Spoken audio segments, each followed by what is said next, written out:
సప్త శనివార వ్రతాల్లో first week చేసిన తప్పులు సెకండ్ వీక్ అస్సలు రిపీట్ చేయకుండా చాలా జాగ్రత్తగా చేసుకున్నాను. ఫస్ట్ వీక్ పూజకి నేను చేసిన మిస్టేక్స్ ఏంటో ఆల్రెడీ ఒక వీడియో చేసి పెట్టాను. మీకు ఎవరికైనా యూజ్ అవుతుంది అని అంటే వెళ్ళి చూడండి, డిస్క్రిప్షన్ లో లింక్ ఇస్తాను. ఇంకా సప్త శనివార వ్రతంలో 2వ వారానికి వస్తే ఉదయమే లేచి ఇలా పిండి దీపాలు పెట్టేసుకున్నాను.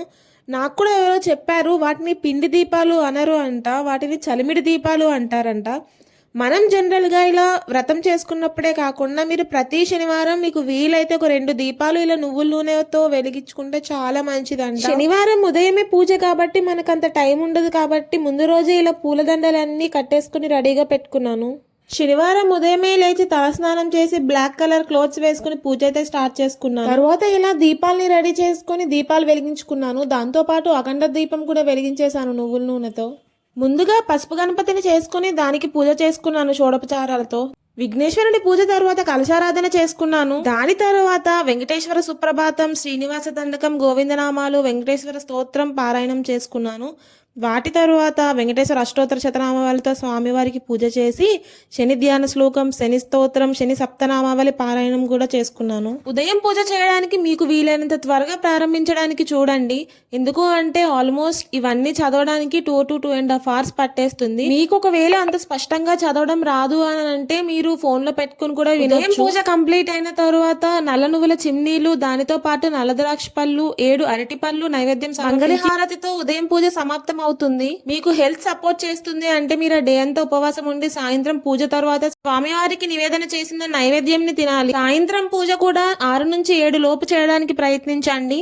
ముందుగా గణపతి పూజ, దాని తర్వాత కలశారాధన అండ్ వాటితో పాటు విశ్వక్సేనారాధన, షోడోపచార పూజలు, అదంగ పూజ, వెంకటేశ్వర స్వామి అష్టోత్తరం, శ్రీ లక్ష్మీ అండ్ పద్మావతి అష్టోత్తరాలు, దాంతోపాటు మంగళహారతి చెప్పి వ్రత కథ పారాయణం చేసుకోవాలి. పూజ మొత్తం అయిపోయిన తర్వాత ఈ కథని చదవడం ఆర్ వినడం వల్ల మంచి ఫలితం ఉంటుంది.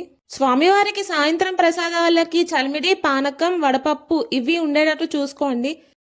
వాటితో పాటు స్వామివారికి ఎంతో ప్రీతికరమైన 7 చక్కెర లడ్డూలు కూడా ఉండాలి.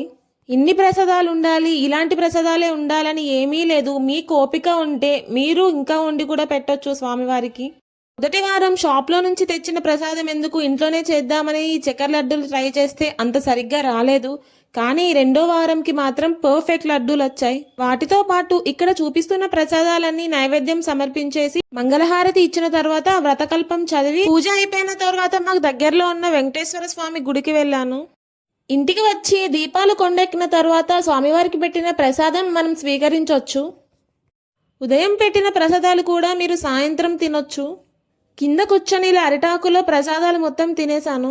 ముందు చూసినప్పుడు దీపాలు 2 కొండెక్కిన తరువాతే స్వామి దగ్గర నుంచి ప్రసాదాలు తీసుకొని తిన్నాము.